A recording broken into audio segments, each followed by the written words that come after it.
Hello friends, welcome to my channel success fibre classes. आप सब कैसे हैं? आई होप सो आप सभी अच्छे होंगे। तो आज की वीडियो काफ़ी इम्पोर्टेंट है क्योंकि आज की वीडियो में हम बात करेंगे एचटेट में मोस्ट इम्पोर्टेंट टॉपिक जो कि जनरल सेक्शन में हम बात करेंगे। ठीक है, बहुत से ऐसे कैंडिडेट है जो किसी न किसी वजह से अपनी तैयारी को जिन्होंने गिव अप कर दिया है ना। क्योंकि हमने भी जैसे देखा है एचटेट दिसंबर में होने वाला था, लेकिन दिसंबर से होते होते अब कहाँ चला गया, अप्रैल के लास्ट वीक में। जैसा कि मैंने आप लोगों को कल बताया था कि जो एचटेट है उसका एग्ज़ाम कब आपका हो सकता है। ठीक है, क्योंकि अभी क्या है, एचडीएससी के एग्ज़ाम चल रहे हैं, है ना। तो फिर उसके बाद बोर्ड को थोड़ा टाइम भी चाहिएगा, है ना। तो कहीं ना कहीं जाके अप्रैल के लास्ट वीक तक होगा। तो इस बीच बच्चे बहुत ज़्यादा डिमोटिवेट हो गए हैं और उस डिमोटिवेट होने के कारण बच्चों ने तैयारी करनी छोड़ दिया है। लेकिन तैयारी छोड़ने से कोई भी फ़ायदा नहीं है ना। क्योंकि पेपर तो आपको देना है, क्योंकि आपको भी पता है स्टेट के बेस पर फर्दर वैकेंसी आने वाली है ना। और बेरोज़गारी इतनी ज़्यादा हो गई है, तो कहीं ना कहीं हमें अपनी एक पोस्ट सुनिश्चित करनी ही है ना। क्योंकि प्राइवेट स्कूल में तो क्या है, बहुत बुरा हाल होता है ना। तो वहाँ पे मतलब कंफर्ट जोन नहीं होता, है ना। जो आपको एक सेल्फ रिस्पेक्ट मिलनी चाहिए वो प्राइवेट सेक्टर में नहीं होती। ठीक है, तो अब मैं आपको कुछ ऐसे टॉपिक बताऊंगी, जैसे जो बच्चे अब तक जिन्होंने कुछ भी नहीं पढ़ा है, अगर वो ये टॉपिक भी पढ़ लेते हैं सिर्फ जनरल सेक्शन के, तो उनका एसटेट है वो क्वालिफाई हो जाएगा। क्योंकि जो एसटेट है वो नौकरी वाला एग्ज़ाम नहीं है ना। ये सिर्फ एक क्वालिफाइंग नेचर है, आपको सिर्फ इसको क्वालिफाई करना है। तो मैं आपको ऐसे टॉपिक बताऊंगी जो हर बार एसटेट में आते ही आते हैं। प्रीवियस ईयर पेपर को देख के मैंने जो एनालाइज किया है, ठीक है, उसके बिहाफ पे मैं आपको ये मोस्ट इम्पोर्टेंट टॉपिक बता रही हूँ। ठीक है, जैसा कि आप लोगों को पता है कि जनरल सेक्शन में क्या आता है, हमारा सीडीपी आती है, ठीक है, हिंदी आती है 15 मार्क्स की, इंग्लिश आता है 15 मार्क्स की, हरियाणा जीके आती है 10 नंबर की, ठीक है, रीजनिंग आती है 10 नंबर की, ठीक है, और एप्टीट्यूड जिसको हम मैथ बोलते हैं वो कितना आता है, वो 10 नंबर का आता है। ठीक है, तो इस हिसाब से टोटल हमारा कितने मार्क्स का बनता है, 90 मार्क्स का। तो अगर आप इन 6 सब्जेक्ट से अगर ये टॉपिक भी पढ़ लोगे तो आपका कवर हो जाएगा। अब कौन कौन से वो इम्पोर्टेंट टॉपिक है, सबसे पहले हम बात करते हैं किसकी, हम बात करते हैं सीडीपी, जिसको आप बोलते हो चाइल्ड डेवलपमेंट एंड पैडागोजी। देखो इसमें क्या होता है, जीन प्याजे, जो जीन प्याजे होता है ये सीडीपी का सबसे इम्पोर्टेंट टॉपिक है। ये एचटेट के लिए भी नहीं, जहाँ भी सीडीपी आपकी आती है ना, जितने भी टेट एग्जाम होते हैं उसमें जीन प्याजे है वो सभी का ही एक फेवरेट टॉपिक होता है। सब में इसके क्वेश्चन हमेशा बनते हैं। तो जीन प्याजे को आप बिल्कुल अच्छे से पढ़िए, है ना। उसके बाद फिर कोलबर्ग और वाइगोत्स्की, ठीक है, कोलबर्ग का जो मोरल डेवलपमेंट है और वाइगोत्स्की ने जो अपना सामाजिक वाला जो मतलब दिया था सिद्धांत। ठीक है, तो इसमें क्या है, आपको ये तीनों थ्योरी बिल्कुल अच्छे से पढ़नी है। इसमें एक एक चीज़ को आपको बिल्कुल बारीकी से समझना है। जो कोलबर्ग है, कोलबर्ग ने जो उसकी अपनी 3 स्टेज दी थी जिसमें उन्होंने 6 लेवल को बताया था, तो आपको बिल्कुल अच्छे से बिल्कुल टू द पॉइंट है वो पढ़ना है। ठीक है, ये हमेशा ये एचटेट के अंदर पूछे ही पूछे जाते हैं। उसके बाद सबसे इम्पोर्टेंट टॉपिक है एडोलेसेंस की जो किशोरावस्था है, इससे हमेशा क्वेश्चन बनता है। ठीक है, तो किशोरावस्था वाला टॉपिक आपको बिल्कुल अच्छे से करना है। उसके बाद जो इंटेलिजेंस है ना, जो इंटेलिजेंस वाला टॉपिक है आपको ये भी करना है। और स्पेशली इसमें क्या करना है, आपको सबसे ज़्यादा जो फोकस करना है वो करनी है जो गार्डनर की इंटेलिजेंस थ्योरी थी उसके ऊपर आपको सबसे ज़्यादा फोकस करना है ना। उसके बाद मोटिवेशन, जो मोटिवेशन वाला टॉपिक है ये भी आपको करना है। ठीक है, उसके बाद फिर ये जो ब्रोन लिखा है ये होता है ब्रोन फ्रेन हैबर। तो जो ब्रोन फ्रेन हैबर वाली थ्योरी है आपको वो भी करनी है। साथ में एक थ्योरी और है, कौन सी, एरिक्सन थ्योरी। ठीक है, एरिक्सन थ्योरी भी मोस्ट इंपॉर्टेंट है एस्टेट के पर्पज से। ठीक है, और इवैल्यूएशन, इवैल्यूएशन से तो अब एस्टेट में बहुत सारे क्वेश्चन है वो पूछे जाने लगे हैं। ठीक है, तो अगर आप सीडीपी के अंदर अगर आप ये टॉपिक कर लेते हो तो आपके सीडीपी में आराम से है वो बन जाएंगे नंबर, ठीक है।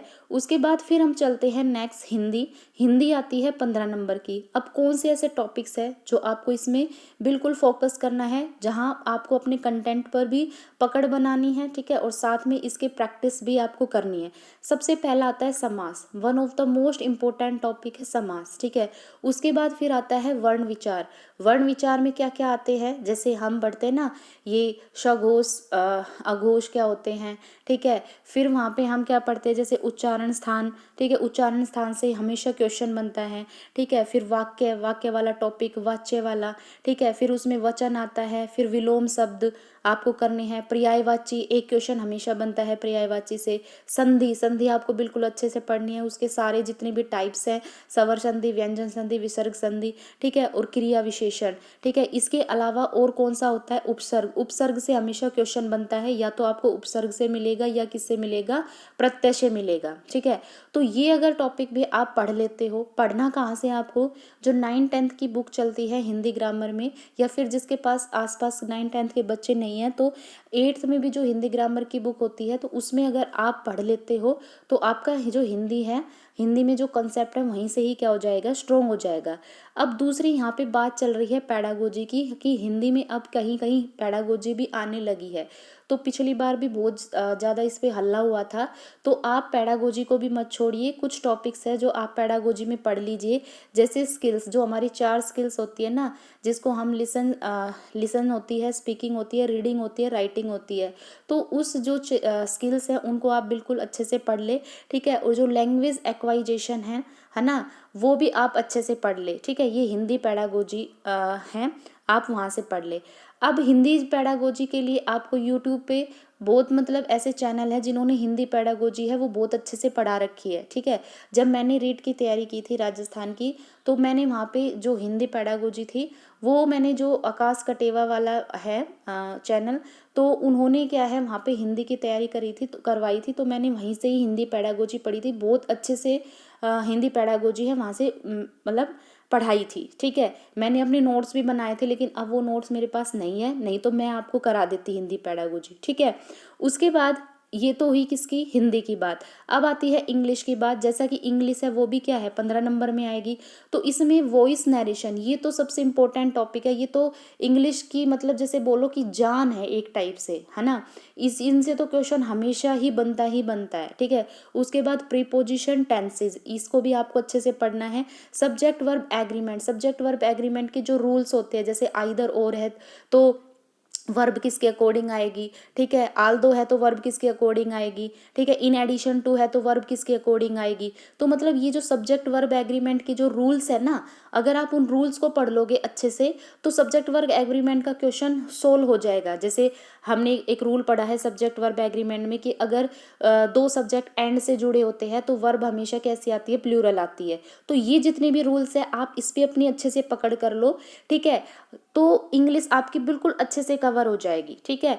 और ये जो पोर्शन मैं आपको बता रही हूँ ना, ये उसमें भी आता है DSSB में भी। तो जो भी कैंडिडेट, जो भी एस्पिरेंट्स DSSB वाला मेरी वीडियो देख रहा है, ठीक है, तो आप इंग्लिश को भी मतलब उसमें DSSB में भी यही टॉपिक आते हैं इंग्लिश में, तो आप ये पढ़ सकते हो, ठीक है। अब बात आती है कि पढ़ना कहाँ से है। देखो मैंने तैयारी के लिए मैंने कल भी आपको बताया था, नीतू मैम की बुक को मैंने कम से कम 10 बार पढ़ दिया। मैंने हमेशा एक चीज़ कही है कि एक बुक को आप बार बार पढ़ो, ठीक है। बहुत सारे मतलब ऐसे मत करो कि मतलब जैसे यहाँ से भी कंटेंट उठा लिया, यहाँ से भी कंटेंट उठा लिया, यहाँ से भी कंटेंट उठा लिया। क्या पता यूट्यूब पे कौन सच बोल रहा है, कौन झूठ बोल रहा है ना। तो आप सब पे तो बिलीव नहीं कर सकते। क्या किसी आपने किसी की सर्टिफिकेट जाके देखिए कि उसका क्वालिफाई है, उसका क्वालिफाई है, नहीं है ना। यूट्यूब पे सब कोई डॉक्टर है, सब कोई टीचर बने पड़े हैं, है ना। तो ऐसा मत कीजिए, ठीक है। आपको एक दिन में इतनी वीडियो मिल जाएगी। कोई तो एचटेट का एग्जाम मार्च में ही करवा रहा है। अरे भाई इतनी तो कॉमन सेंस होनी चाहिए कि मार्च में तो HBSC के एग्जाम में हो ही नहीं सकता। तो इतनी कॉमन सेंस तो सबके अंदर होती है ना। तो यूट्यूब पे आप बिलीव करो, ठीक है, कंटेंट को देख के। ये नहीं है कि जिसके सब्सक्राइबर ज़्यादा है वो सच बोल रहा है। अरे आजकल झूठ तूफान चलता है, सब कोई झूठ बोल के अपने सब्सक्राइबर बना लेते हैं, ठीक है। तो ऐसा मत कीजिए, ठीक है। अब देखो फिर आती है फ्रेजल वर्ब, ठीक है। फ्रेजल वर्ब है वो बनता है क्वेश्चन यहाँ से, ठीक है। और एक अगर टॉपिक मैं ऐड करूँ तो इडियम फ्रेज। अब DSSS में तो क्या होता है कि वोकैब के ऊपर ज़्यादा फोकस होता है, ग्रामेटिकल पोर्शन कम होता है, लेकिन HTET में क्या होता है, ग्रामर है वो अच्छे से पूछी जाती है, ठीक है। और इंग्लिश में इजी इजी पूछा जाता है, ज़्यादा टफ नहीं पूछा जाता, ठीक है। उसके बाद फिर आता है मैथ, ठीक है। क्या आता है, मैथ। दूसरा मैं आपसे ये कहना चाहूँगी कि अगर आप लोगों को इंग्लिश की प्रैक्टिस करनी है तो मेरे पास बुक रखी है जो मैंने पढ़ी थी, ठीक है। मैंने उसी बुक से बार बार अपनी प्रैक्टिस की थी। तो अगर आप कहते हो कमेंट में मेरे को डाल देना कि आपको इंग्लिश की प्रैक्टिस करनी है या नहीं करनी, तो मैं आप लोगों को प्रैक्टिस करा दूंगी जिस बुक से मैंने प्रैक्टिस की थी, और मेरे वहीं से ही अच्छे नंबर बन गए थे। मेरे कंसेप्ट क्योंकि पहले से स्ट्रॉन्ग थे, है ना, मैंने सिर्फ प्रैक्टिस की थी, तो मैं प्रैक्टिस करा दूंगी, ठीक है। उसके बाद फिर आता है मैथ। मैथ के कौन कौन से मोस्ट इंपॉर्टेंट टॉपिक है, देखो LCM SCF one of the most important topic है। LCM SCF मैथ की जान होती है, LCM SCF। उसके बाद रेशियो एंड प्रोपोर्शन, ठीक है, प्रॉफिट एंड लॉस, ठीक है, जिसको हम सेलिंग प्राइस और कॉस्ट प्राइस के चैप्टर भी बोलते हैं।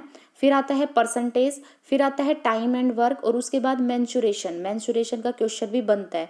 तो ये अगर आप इतना भी मैथ में पढ़ लेते हो, ठीक है, कुछ नहीं करना, 8th क्लास की बुक है RS अग्रवाल की, हमेशा मैं उसी को ही प्रेफर करती हूँ। उनसे पहले इनका अच्छे से इनके फॉर्मूले लर्न करो, उसके क्वेश्चन सोल्व करो। मैं 100% श्योर कहती हूँ कि आपका मैथ स्ट्रॉन्ग हो जाएगा। उसके बाद फिर रीजनिंग में क्या करना है, वैसे तो रीजनिंग में बहुत सारा होता है, verbal reasoning, non verbal reasoning, पर आपको तो सिर्फ सिलेक्टेड करना है, क्या करना है, सीरीज वाले क्वेश्चन बहुत बनते हैं, ठीक है। जैसे मिसिंग टर्म उसमें दिखा देते हैं, ब्लड रिलेशन, ये सबसे इंपॉर्टेंट टॉपिक है रीजनिंग का। डायरेक्शन से क्वेश्चन बनता है, कोडिंग डिकोडिंग, ठीक है, जैसे ABCD है ना, तो ये वाले मतलब हैं, इसमें आपको उनके सबकी नंबरिंग याद रखने पड़ते हैं, ठीक है। उसके बाद सिटिंग अरेंजमेंट आपसे लाइन में भी पूछ सकता है और राउंड में भी पूछ सकता है। तो ये जो टॉपिक है ये क्या है, इंपॉर्टेंट है रीजनिंग के। उसके बाद फिर लास्ट आता है हरियाणा जीके बहुत बड़ी है, आपको बहुत कुछ नहीं पढ़ना, आपको सिलेक्टेड पढ़ना है। एक तो आपको पॉलिटी पढ़नी है ना, हरियाणा जीके में आपको पॉलिटी पढ़नी है, और बेसिकली जो अब नया मंत्रिमंडल बना था उससे क्वेश्चन जरूर मिलेगा, ठीक है। जो स्पोर्ट्स है, जो अभी जितने भी स्पोर्ट्स हुए थे, जितने भी ओलंपिक हुए थे, आपको वो अच्छे से पढ़ने, उससे क्वेश्चन जरूर बनेगा। जितनी भी स्कीम्स हैं, जो लेटेस्ट स्कीम्स हैं, वो भी आपको अच्छे से पढ़नी है। फिर आता है ज्योग्राफी वाला पोर्शन मतलब जैसे जो स्टैटिक होता है, क्योंकि स्टैटिक से भी तो क्वेश्चन बनता है ना। तो नदी फेवरेट है हरियाणा जीके में। नहर, ठीक है, नहर आपको पढ़ना है। बांध आपको पढ़ना है, ठीक है। किले से भी क्वेश्चन बन जाता है, और महल तो हमेशा पूछे जाते हैं, ठीक है। महल तो स्क्रीनिंग में भी पूछा था, ठीक है, और किला भी पूछा था स्क्रीनिंग वाले पेपर में, ठीक है। तो ये हरियाणा जीके के इंपॉर्टेंट टॉपिक है। तो ये मैंने आपको क्या बताया है, बिल्कुल क्रीम वाले टॉपिक बताए हैं, कि जो बच्चा जिसने अभी तक कुछ भी तैयारी नहीं किया है, अगर वो अभी भी 1 महीना है उसके पास, अगर अभी भी वो इन टॉपिक को अच्छे से पढ़ लेता है, तो उसका STET का जो पेपर है क्लियर होने से कोई भी नहीं रोक सकता, ठीक है। तो आई होप आप लोगों को ये वीडियो अच्छी लगी है। सब्जेक्ट मैं आपको करा ही रही हूँ, सब्जेक्ट की आप बिल्कुल भी टेंशन मत लो। साइंस वाले बच्चे सब्जेक्ट मैं तैयार करा रही हूँ, केमिस्ट्री मैंने लगभग करवा दी है, फिजिक्स के भी मैंने कुछ टॉपिक करवा दिए हैं, ठीक है। अभी नेक्स्ट वीडियो आ जाएगी आपकी, जो हमने कल पढ़ा था रेस्पिरेटरी सिस्टम, उस पर भी हम नेक्स्ट वीडियो आ जाएगी, ठीक है। आई होप आप लोगों को वीडियो अच्छी लगी, तो चैनल को ज़्यादा से ज़्यादा लाइक कीजिए, शेयर कीजिए, सब्सक्राइब कीजिए। Thank you very much.